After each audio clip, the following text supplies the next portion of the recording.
And ABC News political director Rick Klein joins me live now for more on all of this. Rick, Floridians know Charlie Crist as a former Republican governor.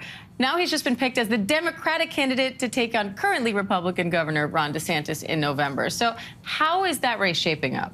The biggest thing is that he's a known quantity, and Floridians went overwhelmingly for Crist, knowing that he is someone who's a committed moderate, who has won statewide before. He's also lost statewide for Senate and in another comeback attempt for governor previously. He's been a Republican, he's been a Democrat, he's been an independent, and the message he's trying to bring is the way to beat Ron DeSantis, who's very well known in conservative circles in Florida and beyond, is to bring a message of unity. Curiously, though, he just said this morning, look, if you're a Ron DeSantis voter, I don't want your vote. Kind of an odd way to start the campaign off on the general election, but I think trying to offer himself as an antidote to the fierce partisanship of DeSantis and trying to say that he doesn't think that's where the mainstream of Florida is. It's kind of a bet on Bidenism in a way. A very similar method that Biden pitched himself to Democratic primary voters back in 2020. All right, we'll see how that strategy works out for him. Meanwhile, Democrat Pat Ryan won the special election in New York's swing 19th district. Now, he had a very consistent message that abortion rights are on the ballot. Do you think this offers any foresight for how the issue of abortion could impact the midterms in November?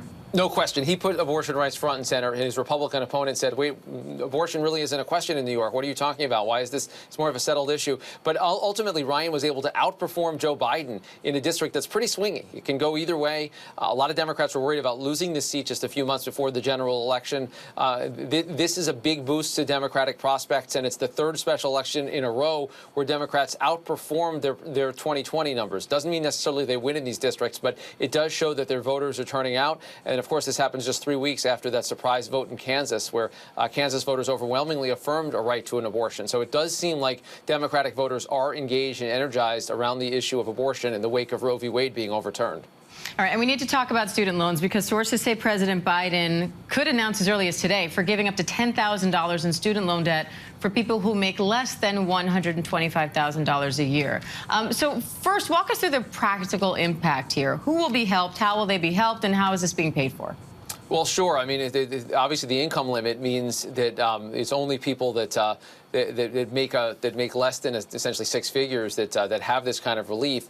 And of course, by definition, it's only people that took out loans to go to college.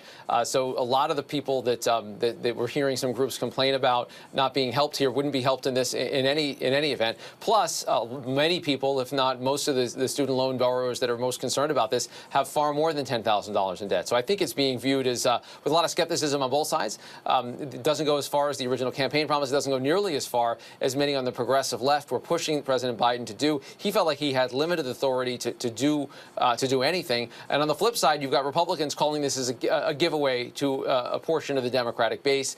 And on the question of who pays for it, American taxpayers pay for it. This is money that's owed the federal government in student loans. It will not be repaid. It adds to the deficit. It adds to the debt. It also, in a sense, acts as a bit of a stimulus. Whereas more money in people's pockets at a time of rising inflation, it could actually potentially undo some of the things that were trying to be addressed in that Inflation Reduction Act that passed Congress a few weeks ago. So what's the political impact, do you think, Rick? Because every time something passes now, you look at the midterms and say, how is this going to affect that?